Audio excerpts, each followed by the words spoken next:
Lieutenant Ji-ho Kim stood on the hill, watching the quiet border with his binoculars. The morning air was cool and fresh. Nothing seemed different from his many other patrol days along the DMZ.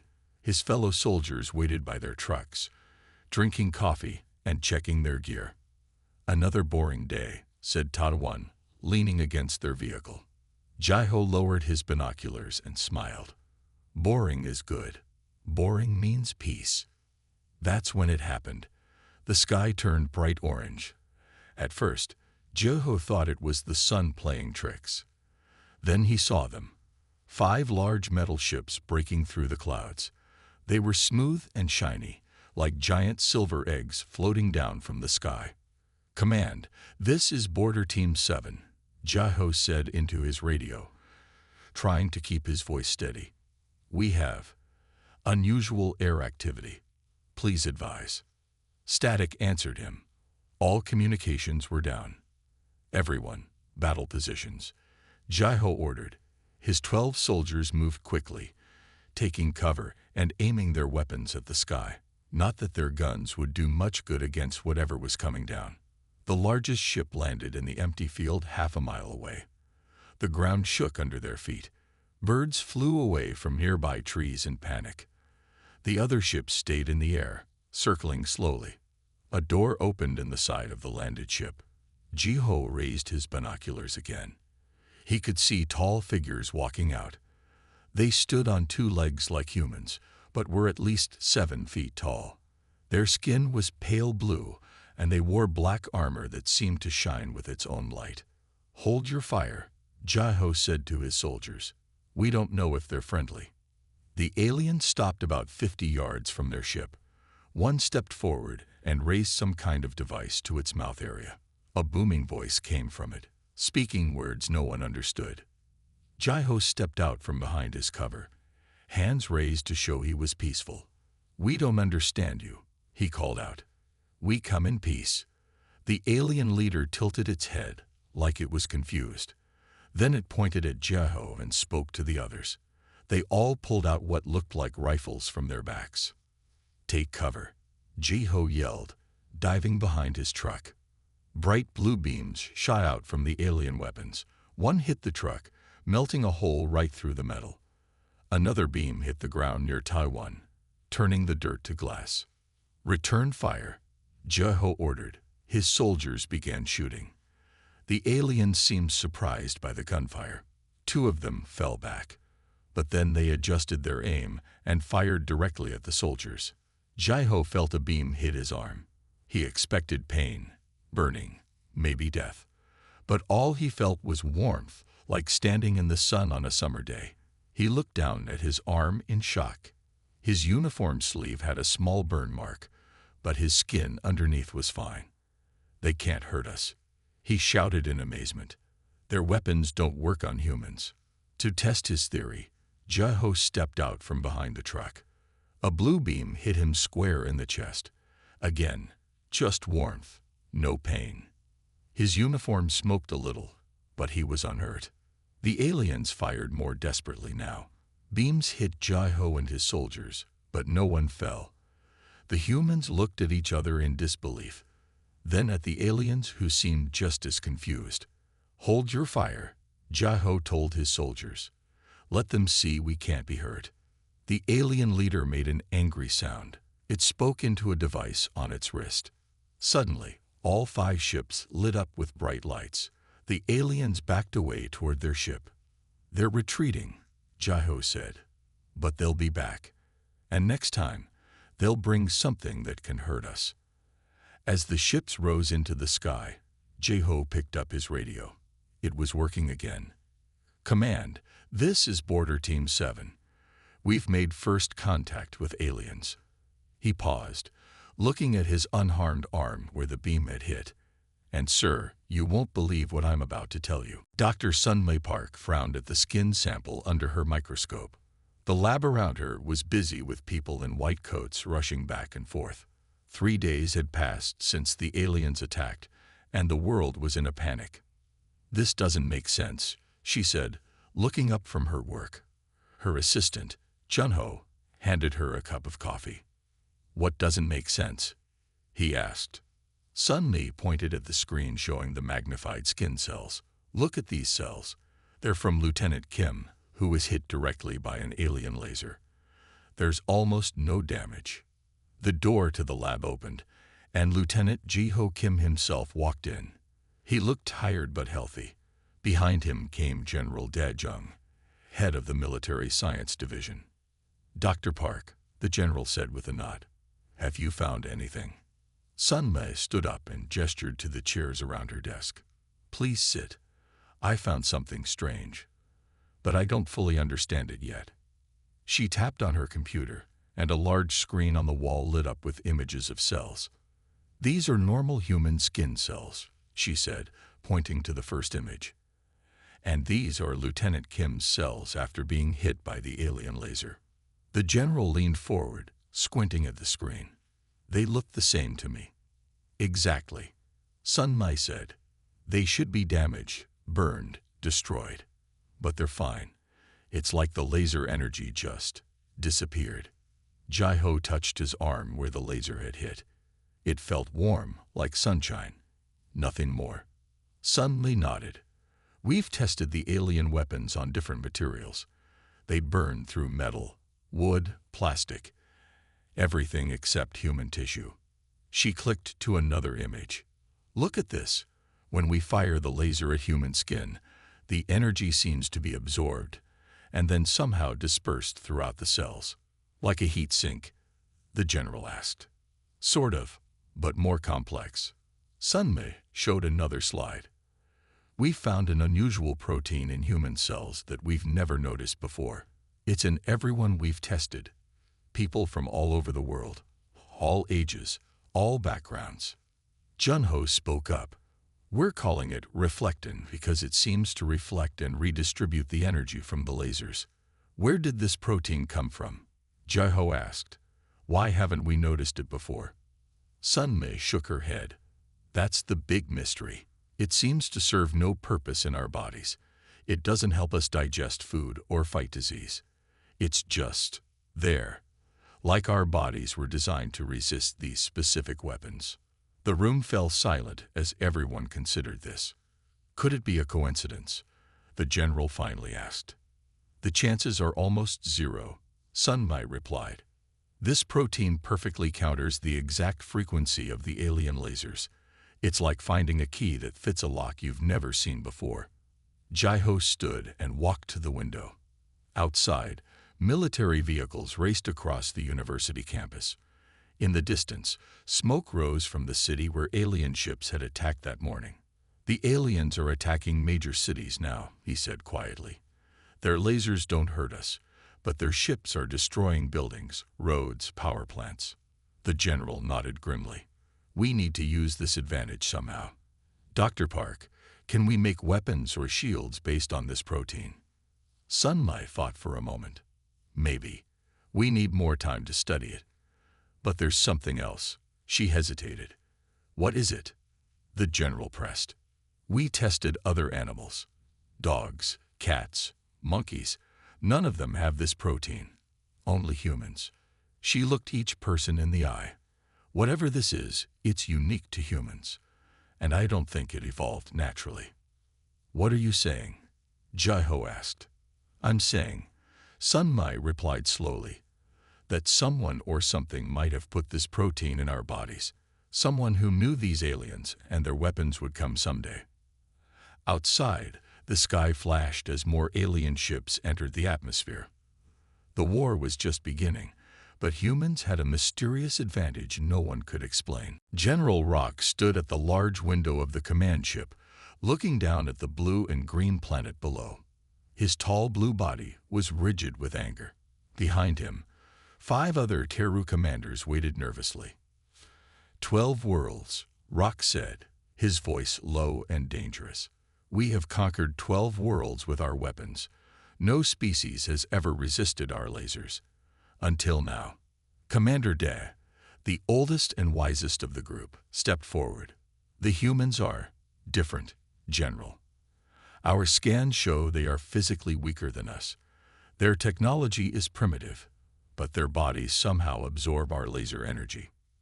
Rock turned, his large yellow eyes narrowed. How is this possible? Were our scouts wrong? No, General, said Da. Our scouts studied them for 20 years. They saw the humans' wars, their weapons, their defenses. Nothing suggested they would be immune to our lasers. The ship shook slightly as something hit it from below. On the screens around the room, they could see human fighter jets attacking their smaller ships. The jets were easy to shoot down, but there were many of them. They fight back with such simple machines, said Commander Lin, the youngest of the group. Yet they show no fear. Rock walked to the central table where a hologram showed a human body. Our scientists have a theory, he said. Look at their cellular structure. The hologram zoomed in to show human cells. A strange protein glowed blue within them.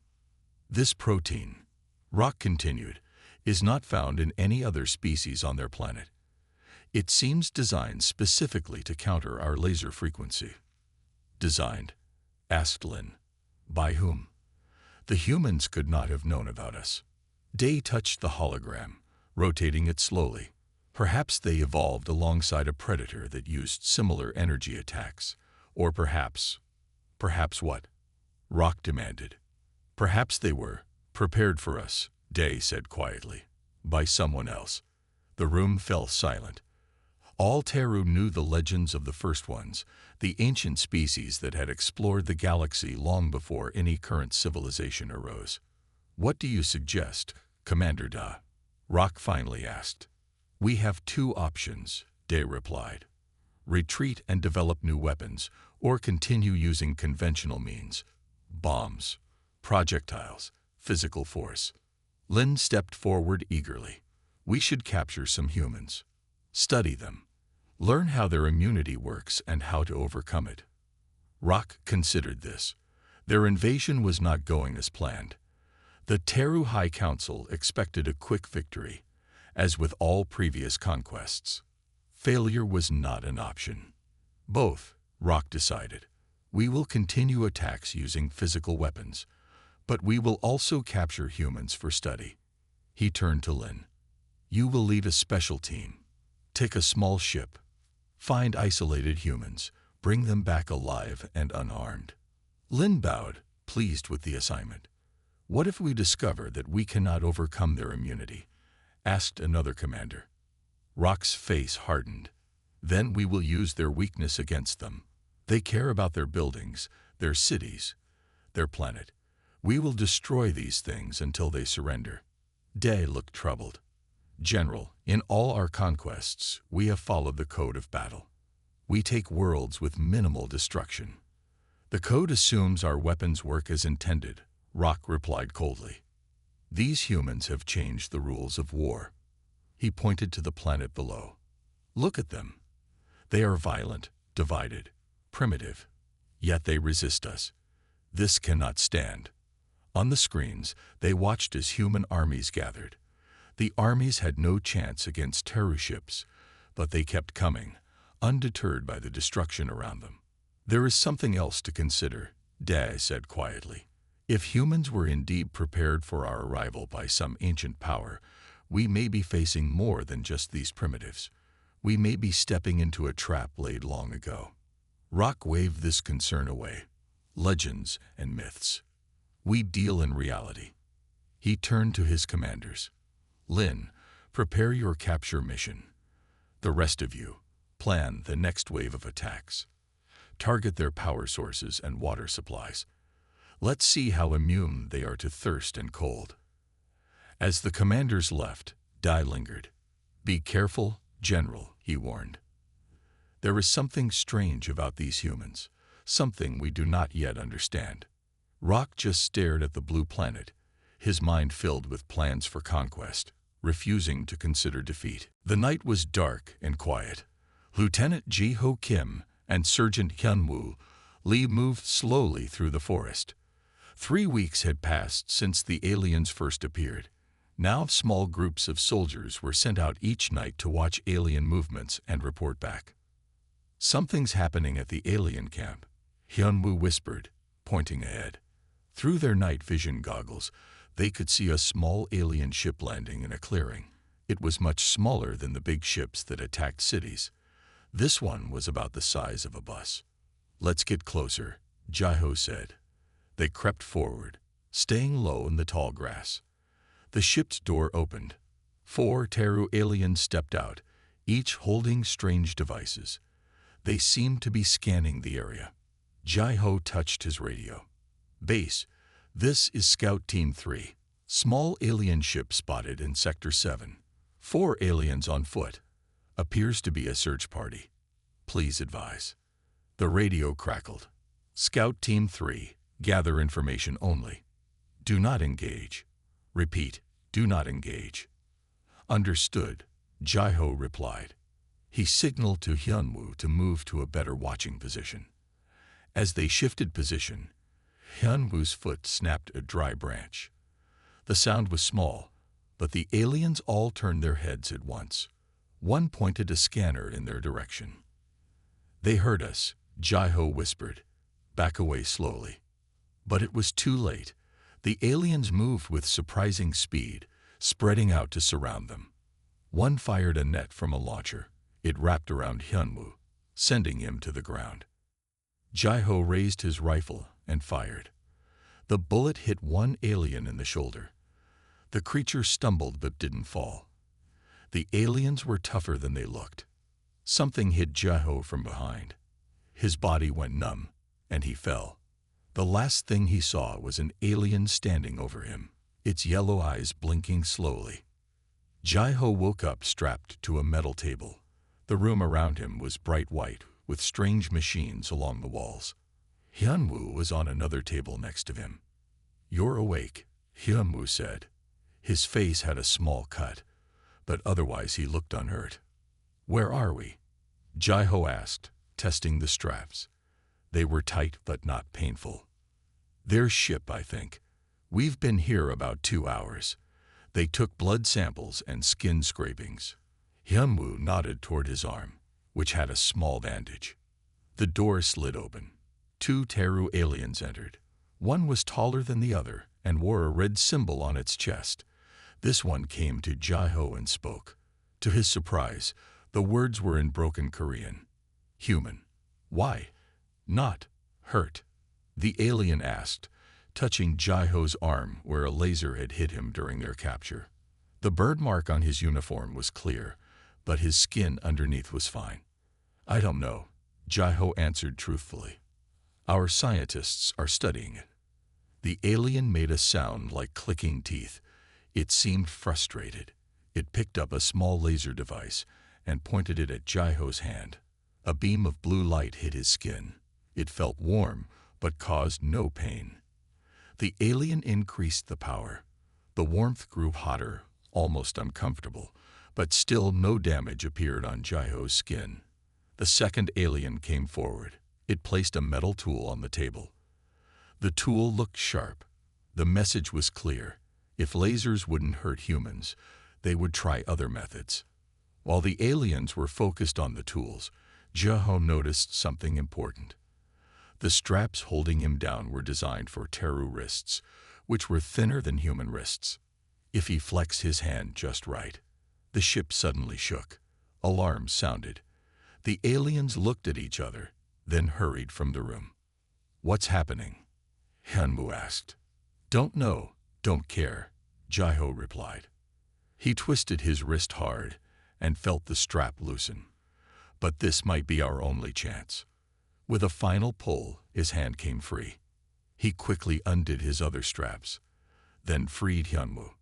"I noticed something when they were examining us," Hyunwoo said as he stood up. "They're strong but move carefully, like they're fragile. I think their bones might be lighter than ours." Jai-Ho nodded, "And they seem surprised by our strength. Maybe we have advantages beyond just being immune to their lasers." The ship shook again. They had to move fast. "First, we find out where we are," Jai-Ho said. "Then we find a way to escape. And if possible," he picked up one of the alien devices left on a table, "we take some of their technology with us." Jai-Ho pressed his ear against the door. He could hear the aliens running in the hallway. The ship shook again, harder this time. "Something's hitting the ship," he whispered to Hyunwoo. "Maybe our people found us." Hyunwoo picked up a metal tool from the examination table. "We need weapons." Jae-ho nodded and grabbed a similar tool. It wasn't much, but it was better than nothing. He pushed a button on the wall, and the door slid open. The hallway was empty, but red lights flashed along the ceiling. Strange alien sounds came from speakers. "Which way?" Hyunwoo asked. Jae-ho looked both ways. "Left. I saw them bring us from that direction." They moved quickly through the curved hallway. The ship was larger inside than it had looked from the outside. They passed rooms with strange equipment and glowing screens. "Wait," Hyunwoo said suddenly. He pointed to a room where several Teru laser rifles leaned against a wall. Weapons. They entered the room and grabbed the rifles. They were surprisingly light. "They won't hurt the aliens, but they might damage the ship," Jae-ho said. He examined the rifle, finding the trigger easily enough. The door at the far end of the room opened. A Teru alien stepped in, then froze when it saw them. It reached for something on its belt. Jae-ho didn't wait. He charged forward and tackled the alien. He expected a hard fight, but the alien fell easily under his weight. It tried to push him off, but its strength was no match for his. "They really are weaker than us," Jae-ho said in surprise. Hyunwoo quickly tied the alien's hands with a cord he found. "What do we do with it?" "Bring it," Jae-ho decided. "It might be useful." The ship shook again, and the lights flickered. The alien spoke in its clicking language. "I don't understand you," Jae-ho told it. The alien touched a device on its wrist. When it spoke again, the words came out in broken Korean. "Ship damaged. Will crash. You die too." Jae-ho looked at Hyunwoo. "We need to find an escape pod or something similar." "Ask it," Hyunwoo suggested, pointing to the alien. Jae-ho pulled the alien to its feet. "Escape pod. Where?" The alien's yellow eyes blinked rapidly. "Why?" "Help you." "Because you'll die too if the ship crashes," Jae-ho answered. The alien seemed to consider this, then nodded. "Follow." They moved through more hallways, the alien leading them. Twice they had to hide as other Teru ran past. The ship's shaking got worse. Parts of the ceiling began to fall. Finally, they reached a small room with 5 round pods along the wall. "Escape pods," the alien explained. It touched a panel, and one pod opened. Jae-ho looked inside. It was small but big enough for 3. "Get in," he told Hyunwoo. As Hyunwoo climbed in, Jae-ho noticed a device on a nearby table. It looked like a communication tool. He grabbed it and put it in his pocket. "You too," he told the alien, pointing to the pod. The alien seemed surprised but climbed in after Hyunwoo. Jae-ho followed, and the door closed automatically. The inside had 3 seats with straps and a simple control panel. "How does it work?" Jae-ho asked the alien. The alien pressed a large blue button. The pod shook, then detached from the ship with a loud clang. Through a small window, they could see the Teru ship growing smaller. It was heavily damaged, with smoke coming from one side. "Look," Hyunwoo said, pointing out the other window. Earth was below them. They were in space, but not far from their planet. Jae-ho pulled the communication device from his pocket. "Can I use this to contact Earth?" The alien looked at him for a long moment, then nodded. It took the device and adjusted some settings. A light on it turned green. "Speak," the alien said. Jae-ho took the device. "This is Lieutenant Jae-ho Kim. Sergeant Lee and I have escaped from a Teru ship. We have critical information about the aliens. And," he looked at the alien beside him, "we have a prisoner." The device crackled, then a voice came through. "Lieutenant Kim, this is General Da-jung. We're tracking your pod. Ships are on the way to pick you up. What information do you have?" Jae-ho smiled at Hyunwoo. "Sir, we've learned a lot. The Teru aren't just vulnerable to our bullets. They're physically weaker than humans. And their personal shields. He looked at the thin, glowing band around the alien's wrist. I think they're designed to stop energy weapons and fast projectiles. They might not work against simpler weapons.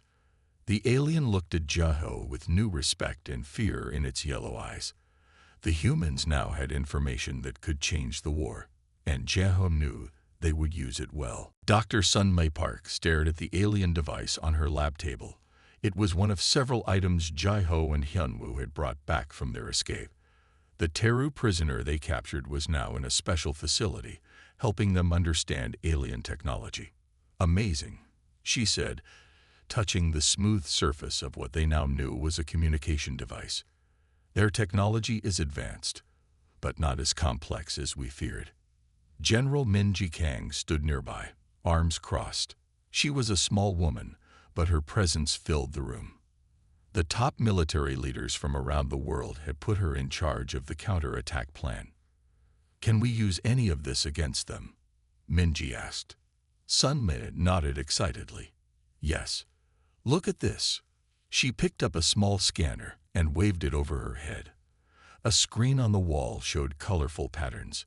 This shows brain waves. The Teru use it to communicate with their ships. But human brain waves are different from Teru brain waves. She pressed a button on the scanner.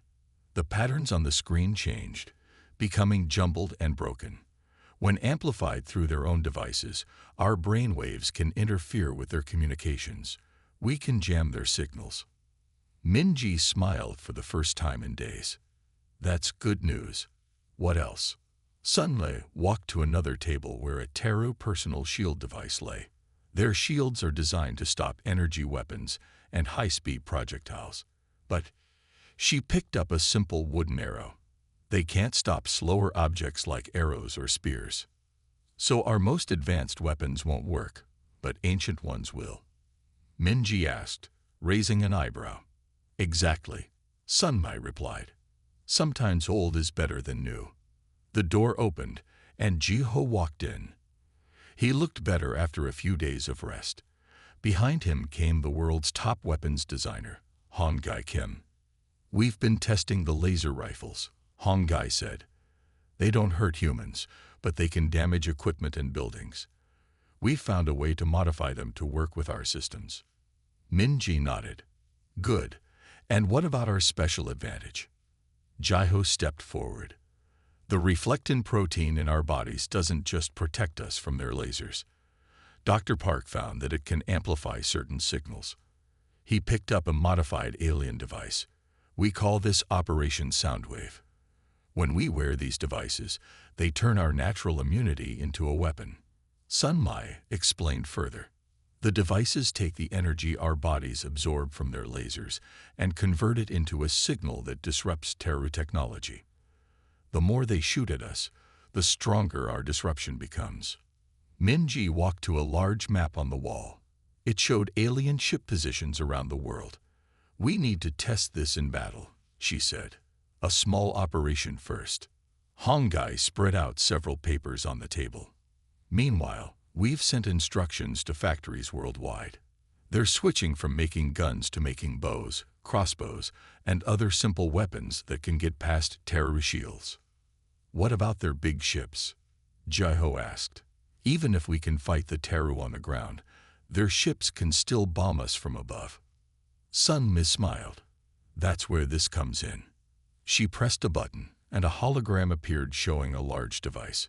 We call it the reflector. It uses the same principles as the reflectin in our bodies, but on a much larger scale. It can absorb and redirect ship-based energy weapons. How soon can we build it? Minji asked. 2 weeks for the first one, Hong-Gai replied. We need to place them near major cities. Minja looked at the team around her. Just a month ago, humanity was facing alien invaders with weapons they couldn't understand. Now they were planning a counterattack using the very thing that made humans special, their unique biology. We're ready for the next phase, she said firmly. Jiho, I want you to lead the first field test. Take 50 soldiers to Gangwon province. The aliens have a small base there. Test the sound wave devices and the new weapons. Show them what humans can do. Jai-Ho stood straight and nodded. Yes, General. When do we leave? Tomorrow at dawn, Minji replied. It's time to take back our planet. The morning fog covered the hills of Gangwon Province. Captain Du-Yun Choi adjusted the strange device on his wrist. It was a mix of human and Teru technology, the heart of Operation Soundwave. Around him, 500 soldiers prepared for battle. They carried an odd mix of weapons. Modern guns, but also bows, crossbows, and even some spears. Are the devices working? Jai-Ho asked, walking up to Du-Yun. As the only human who had been on a Teru ship, Jai-Ho was there to advise. Du-Yun nodded. Green lights on all units. The men are ready. Jai-Ho looked at the soldiers. Many seemed unsure about their simple weapons. Remind them, bullets may not get through Teru shields, but arrows will. And the slower the arrow, the better chance it has of getting through. From a hill nearby, they could see the Teru base. It was small, just one ship and about 200 Teru soldiers. The aliens had built a camp around their ship and were digging into the ground, looking for something. Remember the plan, Jai-Ho said. First, we activate the soundwave devices. That will jam their communications. Then the archers attack. Save the bullets for the ship itself. Du-Yun raised his hand. Behind him, soldiers readied their positions. He looked at his watch. 3 minutes until we attack. The soldiers were nervous but determined. Many had lost family or friends in the alien attacks on cities. This was their chance to fight back. Now, Du-Yun shouted. 500 soldiers activated their wrist devices at once. For a moment, nothing seemed to happen. Then they saw the Teru in the camp below stop moving. The aliens touched their communication devices, looking confused. Some pulled off their earpieces in pain. It's working, Jai-Ho said with a smile. Their communications are down. They can't call for help. Du-Yun raised his arm again. Archers, ready. 200 soldiers with bows and crossbows stood up from their hiding places in the tall grass. Fire. Arrows flew through the morning air. The Teru saw them coming but didn't seem worried. Their shields had always protected them from human weapons before. But to their surprise, the arrows passed right through the energy shields and found their targets. Dozens of Teru fell in the first volley. Again, Du-Yun ordered. More arrows flew. The aliens ran for cover, confused and afraid. Their laser rifles fired back, blue beams cutting through the fog. But the humans didn't hide. They walked forward, letting the lasers hit them. Each hit felt warm, but did no damage. And with each laser shot that hit a human, the sound wave devices grew stronger, sending out more powerful jamming signals. They're retreating to the ship, someone shouted. Indeed, the Teru were running back to their vessel. The ship's doors opened, and its engines started to glow. Now the guns, Du-Yun ordered.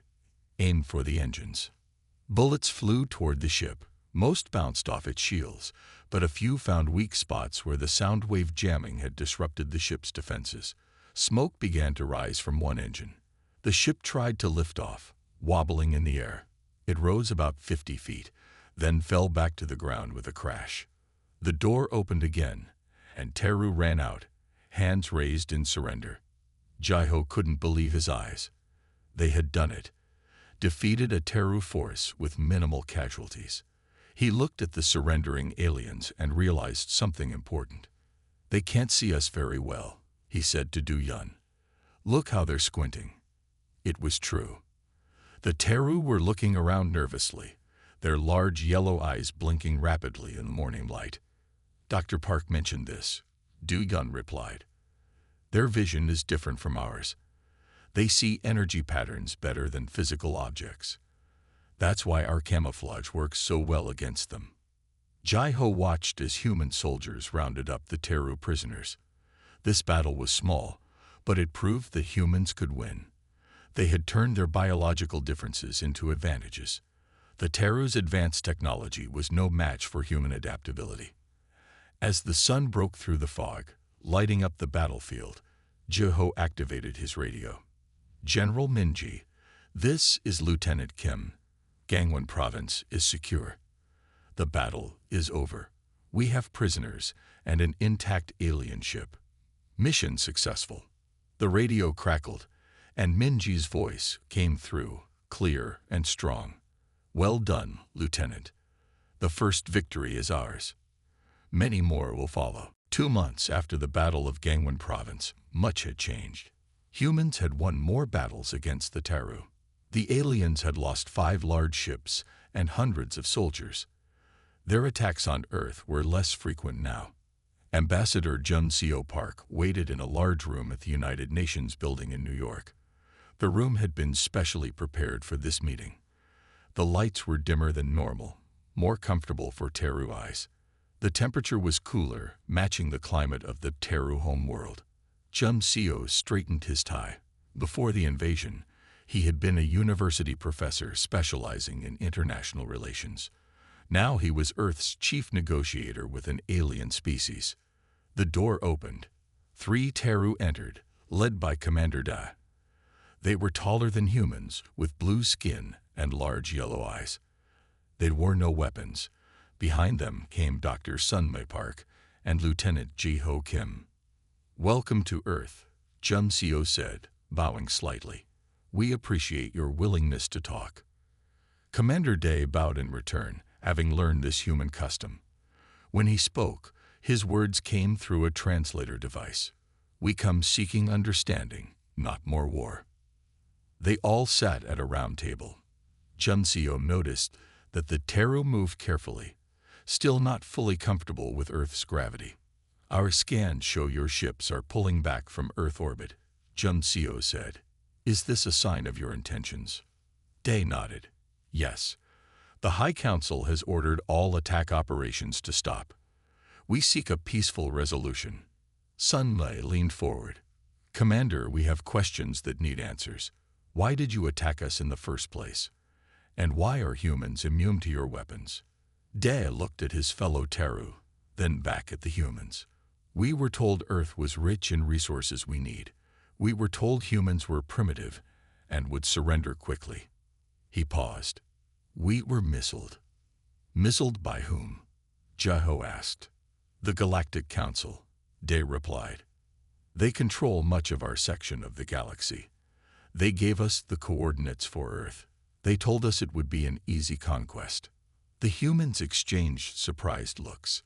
There were other alien species out there. This council, Jun Seo said carefully. What do they want? Control, Da answered simply. They use species like us to conquer worlds they want, but they don't like to fight their own battles. Sunmei's eyes widened as she made connections. And they knew about humans. They knew we would be immune to your weapons, didn't they? Da nodded slowly. We believe so. After capturing some humans, we sent the data on your reflectant protein to our scientists. They found something strange.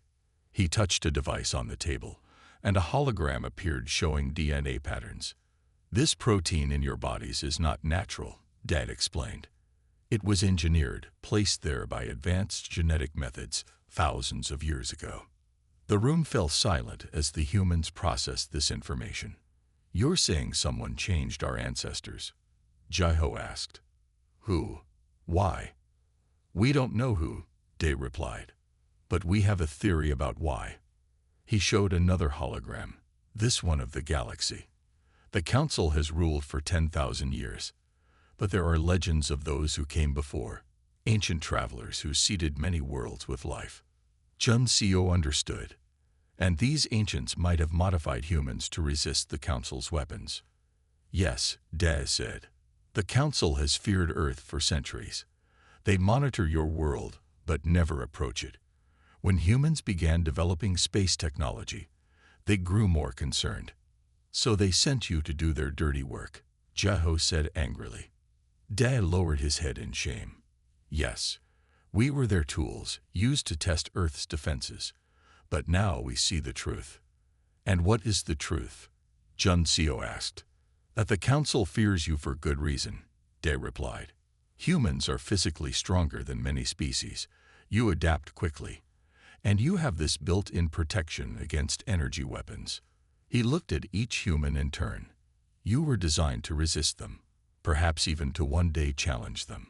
Juncio considered this carefully. Earth had just learned it was part of a larger galactic community, and possibly part of an ancient plan. What do you propose now, Commander Da? He finally asked. An alliance, Day said simply. The Teru wish to break free from Council control. Other species feel the same. With Earth's help, perhaps we can succeed where others have failed. Juncio looked at Sun Mei and Jiho, who both nodded slightly. We will bring your proposal to our leaders, he said. This could be the beginning of a new chapter for both our peoples. 1 year after first contact, Earth was a different place. The skies no longer held enemy ships but allies. Teru vessels now protected Earth alongside human spacecraft, built with new technology. The world had united in ways no one thought possible before the invasion. Colonel Jeho Kim stood on the deck of the Harmony, Earth's first true starship. It was built with both human and Teru technology. Through the large window, he could see Earth growing smaller as they moved away from it. Nervous? Asked Dr. Sunmei Park, joining him at the window. She wore the uniform of the new Human Defense Force. The patch on her arm showed Earth and Teru symbols together. A little, Jiho admitted. None of us have been this far from home before. This was humanity's first mission beyond the solar system. The Harmony carried 300 humans and 50 Teru. They were heading to a planet called Valar, where representatives from other alien species would meet them. Captain Minji Kang's voice came over the speakers. All crew prepare for light jump in 5 minutes. Jiho and Sunmei went to the main control room. Minji sat in the captain's chair. Around her, humans and Teru worked together at different stations. Status report, Minji ordered. All systems ready, replied Hyunwoo, now a commander in charge of ship security. Jump coordinates locked, added a Teru officer. Minji nodded. Begin the countdown. On a screen, they could see 3 other ships following them, 1 human and 2 Teru. Together, they formed the first contact fleet. The ship hummed as its engines powered up. The stars outside seemed to stretch, and then they were moving faster than light itself. 3 days later, they reached Valar. It was a beautiful world with 2 moons and rings like Saturn. In orbit around it were ships from a dozen different alien species. The council representatives have arrived, reported a communications officer. Minji stood. Let's not keep them waiting. In the large meeting hall on Valar's surface, Jiho stood with the human Teru delegation. Across from them were 3 tall, gray aliens. These were members of the Galactic Council, the powerful group that had secretly ordered the attack on Earth. We do not recognize this alliance, said the lead council member. Its voice was cold and mechanical through the translator. The Teru were our subjects. Humans were meant to be studied, not included in galactic affairs. Ambassador Juncio stepped forward. Yet here we are. The Teru are now free allies of Earth, and 5 other species have joined our coalition. He gestured to the other alien representatives around the room. The council members' eyes narrowed. You do not understand what you are doing, human. We have ruled this sector for 10,000 years. Perhaps that's long enough. Juncio replied calmly. The room grew tense. Jiho watched the council members carefully. They wore no visible weapons, but neither had the Teru when they first arrived on Earth. Sunmei stepped forward, holding a small device. We've been studying the reflectin protein in human cells, she said, and we've made a breakthrough. She activated the device, and a hologram appeared showing molecular structures. We can now synthesize the protein and apply it to other species, she explained. The Teru have already begun treatments. Soon they too will be immune to energy weapons. The council members stepped back in alarm. Their biggest advantage was fading away. This changes the balance of power, Juncio said. We don't want war. We want peace, trade, and mutual respect. But we will defend ourselves and our allies if necessary. The lead council member looked at the other aliens in the room, many of whom had suffered under council rule. It seemed to realize it was outnumbered. "We will consider your proposal," it said finally. As the meeting ended, Jaho stood with Sun Mai and Hyunwoo, watching the council members leave. "Do you think they'll agree to peace?" Hyunwoo asked. "Eventually," Jaho said. "They ruled through fear and superior weapons. Without those advantages, they'll have to change." Sun Mai smiled. "And to think, all of this happened because of something in our bodies that no one knew about until the Teru attacked." "The old Korean saying is right," Jaho replied. "In the darkest water swim the brightest fish." Humanity was hidden from the galaxy, but now we shine. On the table nearby, representatives from 8 different worlds, including Earth and the Teru homeworld, signed the first draft of a new galactic treaty. The document's name was simple: the Alliance of Free Worlds. As Jaho watched the historic moment, he thought about how strange life was. 1 year ago, he was a lieutenant guarding a border on Earth. Now he stood on an alien world, helping to reshape the galaxy. All because humans were immune to alien laser rifles.